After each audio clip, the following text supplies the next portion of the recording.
Lo pikir konglomerat di luar sana mereka menjual produk apa adanya? Orang kaya nggak menjual produk, mereka menjual perception. Gue akan bongkar bagaimana caranya mereka semua di luar sana bisa menjual produk sampah tapi bisa menghasilkan miliaran bahkan triliunan. Sedangkan produk yang lo bikin bagus nggak laku sama sekali. Ini bukan soal nipu, tapi di sini kita mempelajari bagaimana konsep dasar sebuah perang psikologi. Karena orang-orang kaya di luar sana mereka bermain kotor secara legal dan lo harus memahami supaya lo nggak tolol lagi.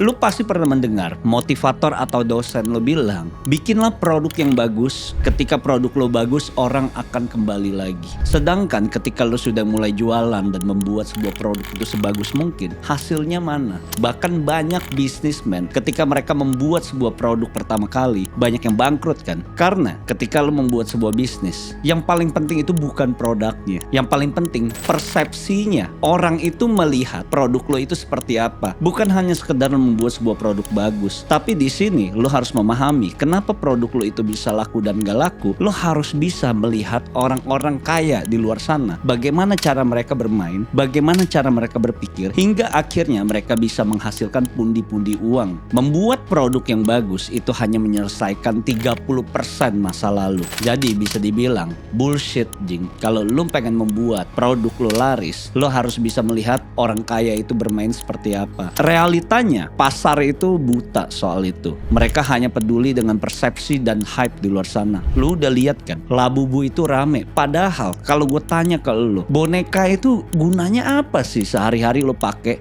Lu cuma gantungin di tas, kok bisa itu laku? Kenapa produk itu bisa laku? Ya karena ada salah satu girl band di Korea itu pakai, mereka foto di Instagram. Pada akhirnya orang jadi berlomba-lomba buat beli. Dari situ kelihatan kan kenapa orang Indonesia rela ya ngantri. Mereka itu tertanam perception. Ketika mereka sudah membeli produk tersebut dan mereka gantung gitu di tasnya atau mereka pakai jadi gantungan handphone, mereka pengen gitu diakui keberadaannya kalau mereka itu paling update, paling kekinian. Mungkin dari lu yang menonton video gua ada yang jago ngeracik kopi. Lu itu ngerasa buatan tangan lu paling enak di dunia, tapi kok lu bisa kalah sama Starbucks? Kenapa bisa kalah? Ya karena perception ini lu nggak bisa tanam. Lu ngaku-ngaku kopi lu tuh lebih enak daripada Starbucks, tapi kenapa Starbucks bisa lebih laku? Ya karena disinilah masa lalu. Kenapa ada air putih ditaruh di gelas plastik, satu lagi ditaruh di botol kaca, padahal rasanya itu sama. Yang satu di gelas plastik ini harganya mungkin 500 perak, kemudian di botol kaca itu ketika di kafe itu harganya bisa sampai 50.000. Lu gak pernah berpikir kenapa bisa begitu? Ya karena manusia itu memang otaknya itu males. Mereka udah gak mau cari tahu lagi. Yang penting mereka itu mengeluarkan uang, mereka bisa mendapatkan value dari barangnya. Tapi kenapa masih banyak yang beli? Ya karena manusia membeli sebuah emosi. Mereka akhirnya bisa duduk kan di kafe tersebut, kemudian bisa foto di Instagram. Manusia pada dasarnya memang butuh diakui keberadaannya. Ketika mereka bisa foto di Instagram, teman-temannya lihat, wih gila jalan-jalan mulu nih, sekarang udah makin sukses. Itulah kenapa orang-orang kaya tidak pernah menjual sebuah produk. Mereka menjual sebuah manfaat. Mereka menjual sebuah emosi. Jadi lu jangan sampai pikir ketika lu menjual produk sebagus mungkin, tapi kalau jualan lu tuh sampah, tetap aja hasilnya sampah. Mau lu ngerasa lu desainer paling jago di dunia, kayak fotografer paling jago di dunia, tapi lu nggak bisa jualan, percuma bos. Sekarang lu juga lihat kan, kenapa ya? Kok banyak pelukis di luar sana cuma naruh pisang ditempelin lakban, kok bisa terjual jutaan dolar? Nggak habis pikir lu. Lu semua tuh pasti sakit hati kalau lu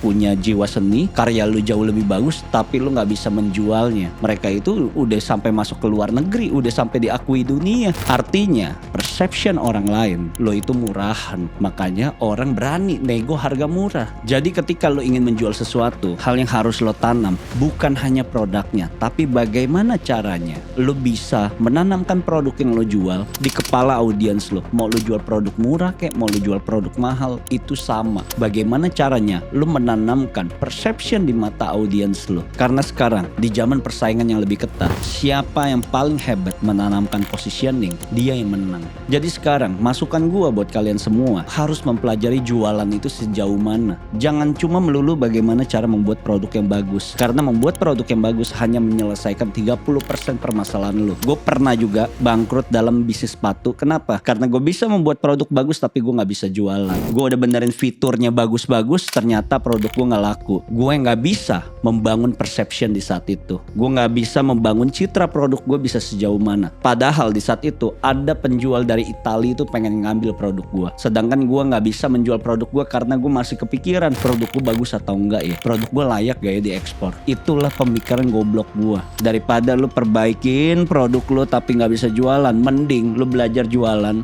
supaya produk lu itu bisa keluar. Karena orang-orang kaya juga gak peduli sebenarnya sama produk mereka, hanya peduli bagaimana caranya mereka membangun sebuah citra, orang membeli produk mereka, dan sampai akhirnya orang itu menggelontorkan uang yang sangat banyak untuk menghabiskan gaji mereka supaya uang itu masuk ke tangan 1% para konglomerat. Karena konglomerat di luar sana, mereka mengeluarkan uang untuk memberikan ilusi kepada kalian supaya uang lo itu akan selalu habis. Mungkin saja barang yang lo beli itu gak guna, udah numpuk tuh di kamar lo, tapi tetap aja lo beli karena masa lalu itu selalu kemakan sama marketing yang mereka keluarkan di sosial media lo. Sekarang lo lihat, apakah LV, Dior, Hermes mereka memasukkan toko mereka itu di mall kalangan menengah bawah? Nggak pernah kan lo melihat itu. Kenapa mereka menaruh positioning di mall-mall kelas atas? Supaya kepala lo melihat, wah kalau gue pakai barang ini, gue bisa kelihatan lebih keren nih, keberadaan gue bisa diakui nih, gue menjadi orang kaya, akhirnya gue bisa pakai produk ini. Tapi kalau lo lihat tokonya pada sepi kan.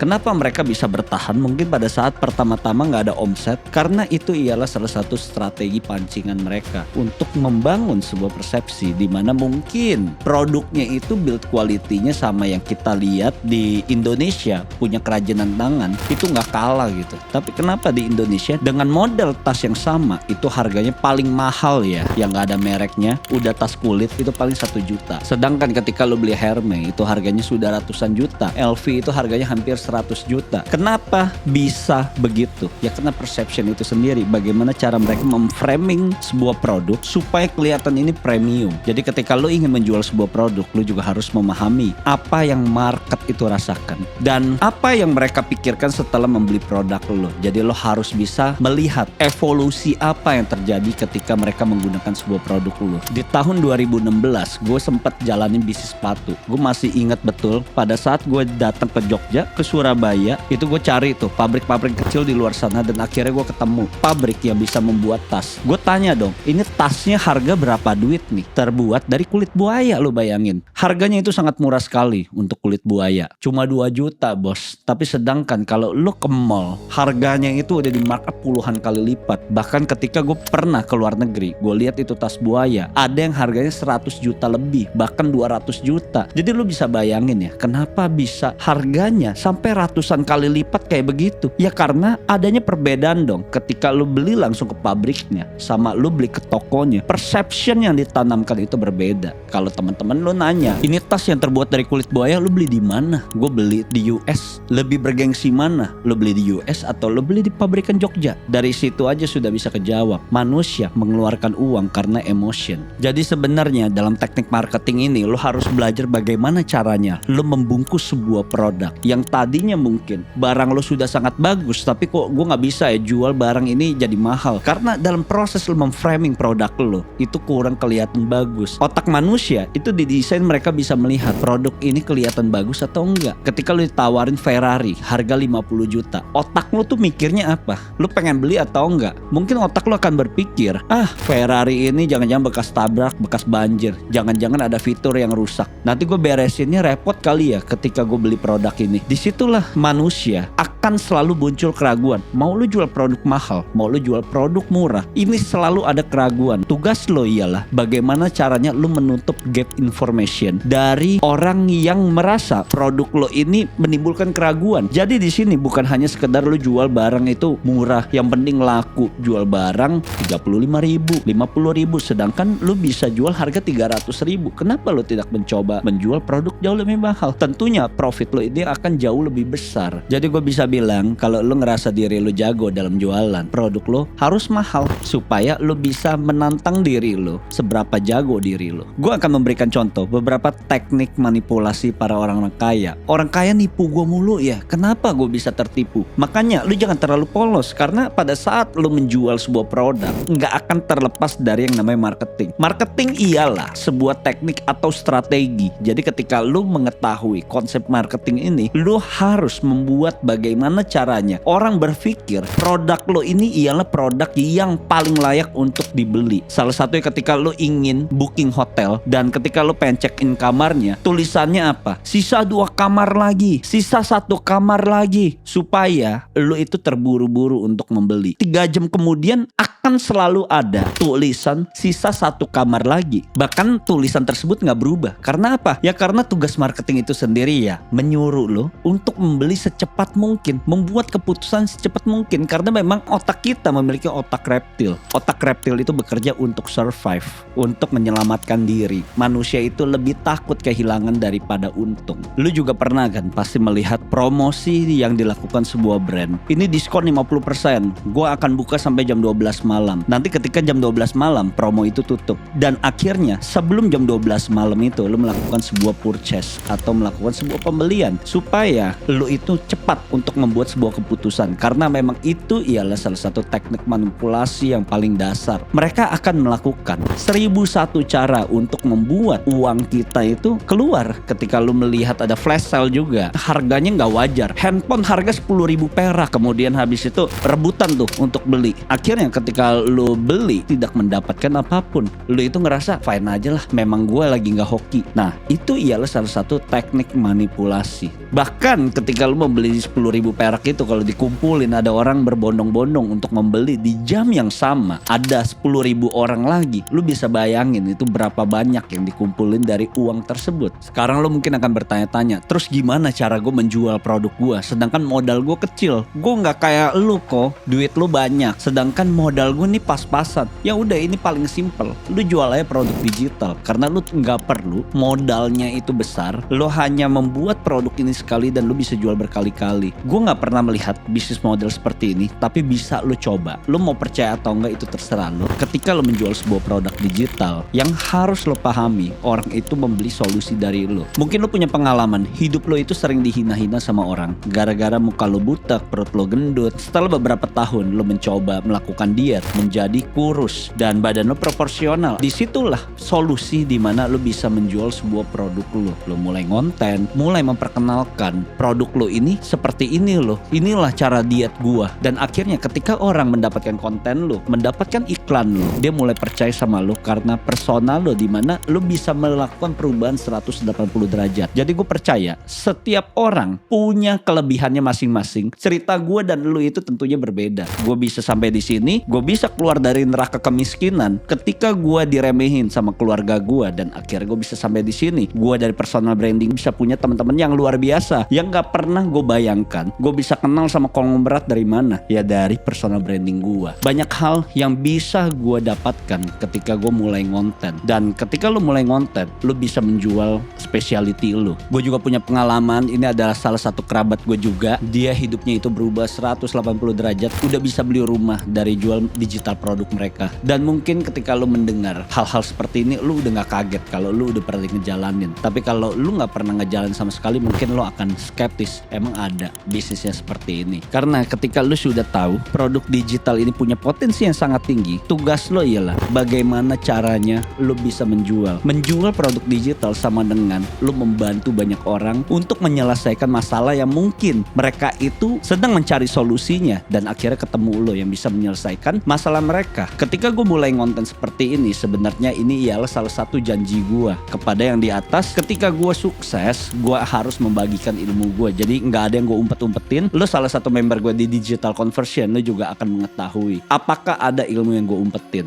Ya tentu aja enggak. Makanya teman-teman di komunitas Digital Conversion juga bisa menghasilkan banyak uang dari digital produk itu sendiri. Mungkin lo alergi sama orang yang jualan kelas, lo alergi sama e-course gembel. Ya makanya tugas gue di sini supaya lo itu jangan terjebak sama mentor-mentor palsu. Tugas gue mengedukasi kalian supaya lo bisa matanya itu lebih terbuka. Mungkin aja ketika lo yang menonton video gue sedang mencari pengen bisnis nih di 2026, gue harus ngapain lain ya, nggak ada salahnya ketika lu mencoba produk digital, lu mulai iklan aja dulu kecil-kecil. Ketika produknya itu nggak jalan kan, lu bisa memberhentikan iklan itu. Berbeda ketika lu trading, lu mau dapat besar, ya modal lu harus besar. Tapi kalau di digital produk, lu spend iklan dari kecil-kecil, lu bisa kompon jauh lebih besar dibanding lu investasi. Sebaiknya lu fokus investasi kepala dulu nih, baru lu kejar cash cow sebanyak mungkin, baru lu mulai belajar trading kek atau lu belajar investasi tempat lain. It's okay, nggak ada masalah. Daripada gue pengen cepet-cepet kaya nih, semua orang sukses di luar sana yang gue lihat cuan dari trading, capitalnya itu sudah pasti besar, mereka sudah pasti punya primary income juga. Lu jangan berpikir trading itu bisa bikin kaya kalau lu fokusnya cuma di situ doang.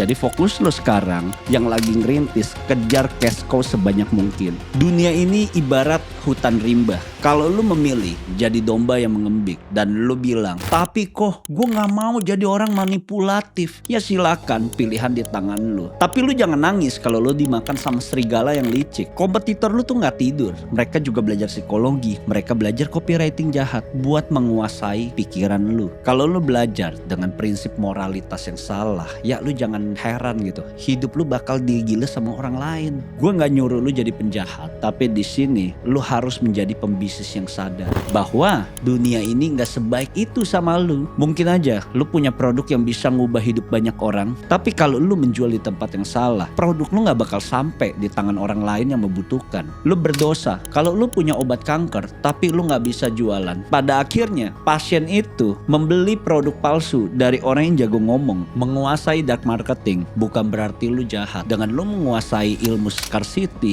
anchoring effect, dan ilmu framing, mungkin di tangan gue bisa membantu kalian buat keluar dari kemiskinan, bahkan lu bisa melek finansial. Tapi di tangan koruptor, alat ini bisa disalahgunakan buat menindas rakyat. Sekarang pilihan di tangan lu mau menjadi korban manipulasi atau membuat sebuah permainan. See you guys.